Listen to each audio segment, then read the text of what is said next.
Hello everyone, today I'm gonna teach you object-based sentences in present indefinite tense.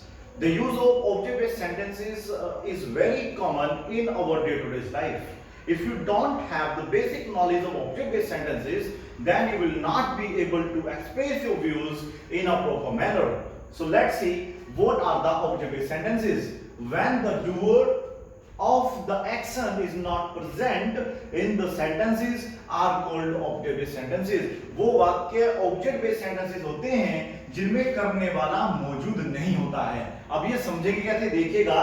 इसने कहा when the doer, जब do means होता है करना और डूअर मींस करने वाला, ऑफ द एक्शन, एक एक्शन जो हुआ है उसको करने वाला वाक्य के अंदर नहीं होता है तो उनको हम लोग कहते हैं object based sentences.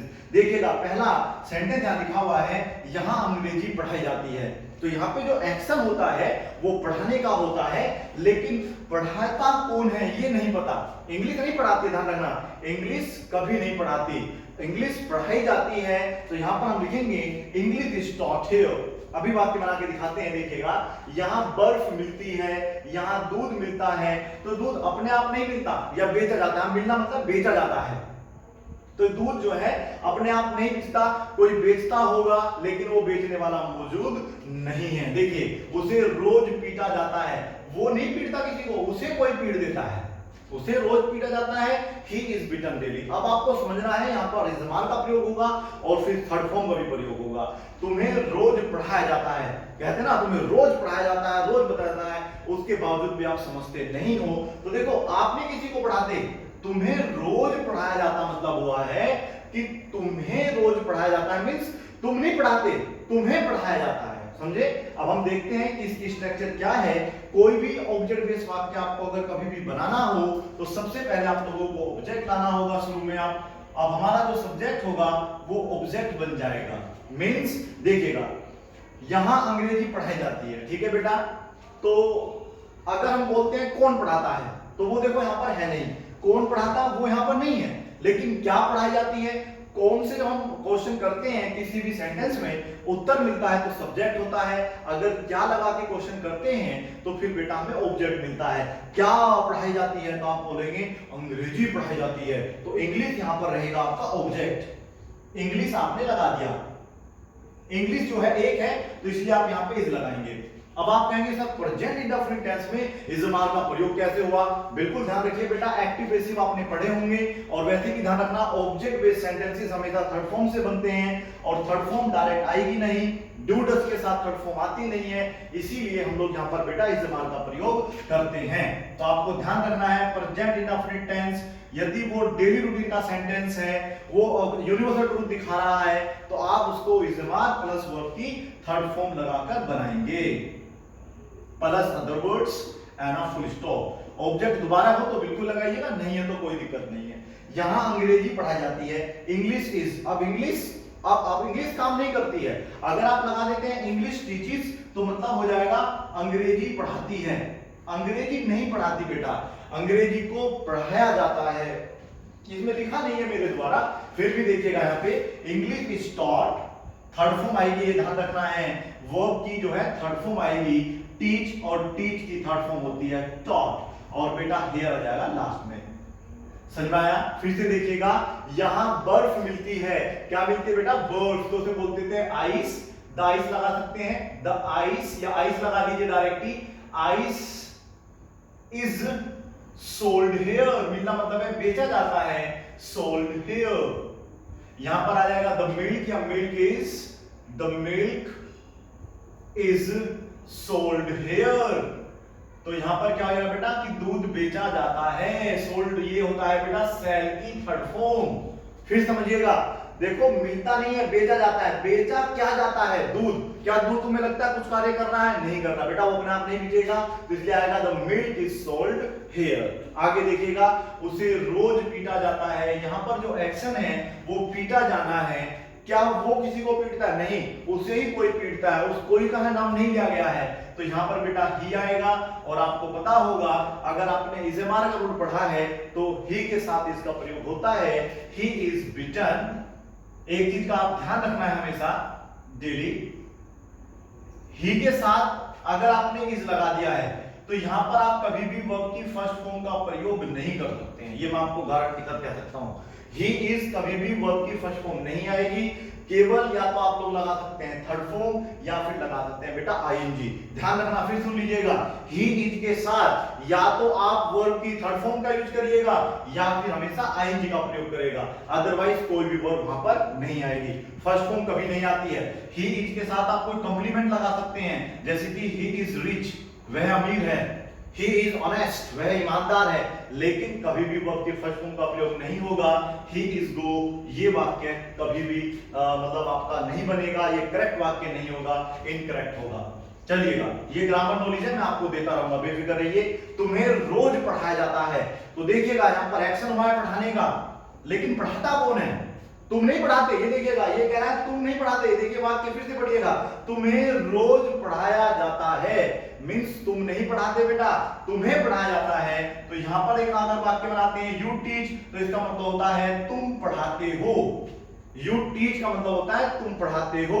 You are teach का कोई मतलब नहीं होता, यू आर टीच का कोई मतलब नहीं होता। मैं फिर कह रहा हूं, हाँ यू आर टीचिंग हो सकता है, तुम पढ़ा रहे हो, running action present continuous tense बन जाएगा, लेकिन यू आर टीच होता है, ये बिल्कुल गलत है, इसको अपने दिमाग से बाहर निकाल दीजिएगा।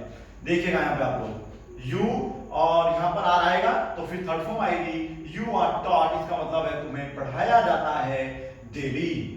यू आर टोल्ड, तुम्हें रोज बताया जाता है। इस तरीके से आप वाक्य बना सकते हैं। यू आर अब्यूज्ड, तुम्हें गाली दी जाती है। अच्छे लोगों को हमेशा याद किया जाता है, याद रखा जाता है, तो यहां पर आएगा गुड पीपल।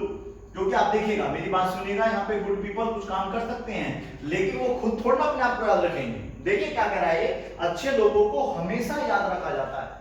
तो यार अच्छे लोग थोड़ा अपने आप को याद रख रहे हैं, तो ये कोई कार्य नहीं कर रहे हैं, इनके ऊपर कार्य किया जा रहा है। तो यहां पर बेटा आर आएगा, गुड पीपल आर ऑलवेज, या तो आप रिमेंबर लगा दीजिएगा या मिस लगा दीजिएगा। मिस मतलब होता है किसी की याद आना, और यहां पर याद कर रहे हैं तो वो मिस किए जाते हैं, तो good people are always missed. अगला वाक्य देखेंगे, बुरे लोगों को बहुत जल्दी भुला दिया जाता है, तो यहां पर आएगा बेटा बैड पीपल। जहां पर गुड पीपल था वहां पे बैड पीपल कर दिया है, आर यहां भी आएगा, और बेटा क्या हो जाता है forgotten. Very good, forgotten, very soon, उन्हें बहुत जल्दी भुला दिया जाता है।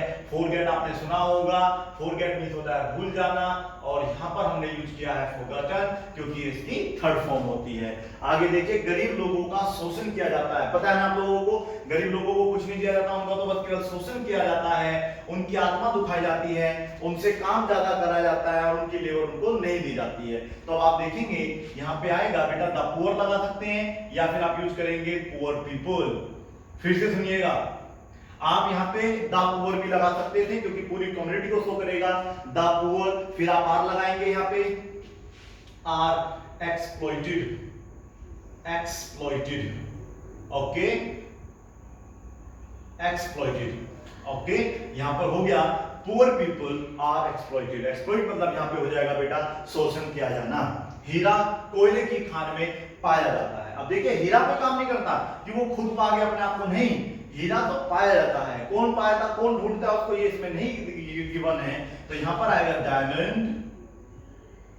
अब यहां पर लगाएंगे is found, diamond is found, diamond पाया जाता है in coal mine, in a coal mine, how, in a coal mine.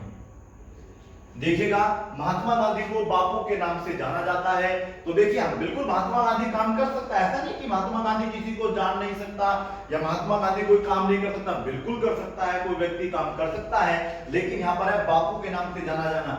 वो थोड़ा खुद अपने आप को जान रहा है, देखिए ना, वो थोड़ा जाना है किसी को, उसको और जाना जाता है, तो कार्य इनके ऊपर किया जाता है। Mahatma Gandhi, Mahatma Gandhi is known as, नॉ मतलब होता है जानना, थर्ड फॉर्म होती है नॉन एज बापू, नॉन एज बापू, महात्मा गांधी को बापू के नाम से जाना जाता है।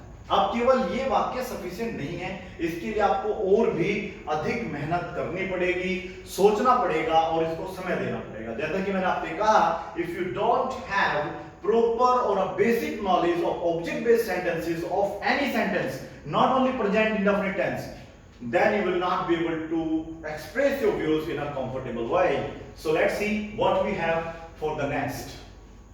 देखिएगा, अगर आप सपोज करिए मैं एक वाक्य बनाता हूं इंग्लिश में, वाक्य है या हिंदी में देखिएगा, पहले मैं पढ़ाता हूं, ये एक वाक्य देखिएगा। इसमें क्या हो रहा है, एक कार्य हो रहा है पढ़ाने का और मैं खुद कह रहा हूं मैं पढ़ाता हूं। तो जब मैं पढ़ाता हूं तो करना तो है, करने वाला तो मौजूद है, तो इसको बोलते हैं सब्जेक्ट बेस्ड सेंटेंस। तो बेटा बनेगा आई टीच। लेकिन अगर वाक्य इस प्रकार से हो जाए बेटा, मुझे पढ़ाया जाता है, मुझे पढ़ाया जाता है, तो फिर ये वाक्य बनेगा आई के साथ आएगा एम और टीच का बन जाएगा टॉट। बताओ क्यों आया था I am taught? Because baker यहां पे जो कार्य हुआ ना बेटा वो पढ़ाने का हुआ है, लेकिन ये कार्य मैंने नहीं किया, मुझे पढ़ाया जाता है का मतलब है कि कोई व्यक्ति मुझे पढ़ाता है, वो यहां पर नहीं है, तो वाक्य बन गया आई एम टॉट। फिर से सुनिएगा, एक वाक्य और है आपके लिए, वह गाली देता है, वह गाली देता है। अब यहां पर कार्य कौन सा हुआ है, गाली देने का, वह गाली देता है। तो यहां पर हम बनाएंगे बेटा, अगर आपने अच्छे तरीके से प्रेजेंट इंडेफिनिट टेंस बिल्कुल बेसिक से पढ़ा है तो आप इसको बड़े आराम से बनाएंगे। आप यहां ऐसी गलती नहीं करेंगे ही इज अब्यूज, नो, ये गलत तरीका है, ना ही अब्यूज आएगा, यहां पर आएगा बेटा ही अब्यूजेस, क्योंकि वर्ब में एस लगता है जब हम सिंपल और वर्ब की स्टेटमेंट बनाते हैं अफर्मेटिव वाले। ठीक है बेटा, चलिएगा। लेकिन अगर हम इसी वाक्य को इस प्रकार से बना दे कि उसे गाली दी जाती है, उसे गाली दी जाती है, गाली दी जाती है। अब ऐसा नहीं है कि वह गाली नहीं दे सकता है, वो भी गाली दे सकता है, लेकिन यहां पर ये व्यक्ति गाली नहीं दे रहा है। वाक्य को आप पढ़ के देख लीजिएगा एक बार आप इसका सेंस समझ लीजिएगा। वह गाली मतलब उसे गाली दी जाती है, क्या वो खुद गाली दे रहा है, उसे गाली दी जा रही है, तो आप देखेंगे कि उसको गाली बेटा दी जा रही है। तो फिर यहां पर आपको बनाना होता है he is abused। बस इतना सा आपको समझना है। मैंने आपको बता ही दिया, he is, I am, you are के साथ कभी भी आप लोग वर्ब की फर्स्ट फॉर्म का प्रयोग नहीं करते हैं, या तो वहां पे थर्ड फॉर्म आती है या फिर बेटा आईएनजी फॉर्म आती है। मुझे उम्मीद है आपको समझ में आ रहा होगा। लेकिन अब ऑब्जेक्ट बेस्ड सेंटेंसेस ये केवल काफी नहीं है, आपको समझना पड़ेगा। जैसे सपोज करिए आपने लगाया the car, okay, the car is आपने लगा दिया। अब आप देखिए कार कौन कौन सा काम कर सकती है, या कार पे कौन कौन सा काम किया जा सकता है। मैंने कहा द कार इज वॉश्ड, तो इसका मतलब है कार धोती है, नहीं, ये नहीं, कार को धोया जाता है। The car is cleaned, the car की जगह आप लोग यहाँ पे द हाउस लगा सकते हैं। समझ में आ रहा है आप लोगों को? देखिएगा एक वाक्य बनाया हमने द हाउस। अब हाउस क्या वो करता है, द हाउस गोज, घर जाता है। बताइए भाई घर कहां गया है आपका? तो ऐसा नहीं होता है, वाक्य को आप बड़े दिमाग से बनाते हैं। The house is white washed, घर पर क्या की जाती है, सफेदी की जाती है। Very good. आप यहीं पे चाहे तो माय हाउस लगा सकते हैं, my house is white washed on Diwali, कि हमारे घर पर जो है या मेरे घर पर जो है दिवाली को सफेदी की जाती है। उम्मीद है आपको थोड़ा बहुत समझ में जरूर आ रहा होगा। इस प्रकार के वाक्य आप बनाने की कोशिश करें, समझने की कोशिश करें। जैसे आपने लिया द क्लोथ्स, अब आप बता दीजिए कि आपके घर में कपड़े जो होते हैं कितने कार्य करते हैं। क्या चाय बनाते हैं?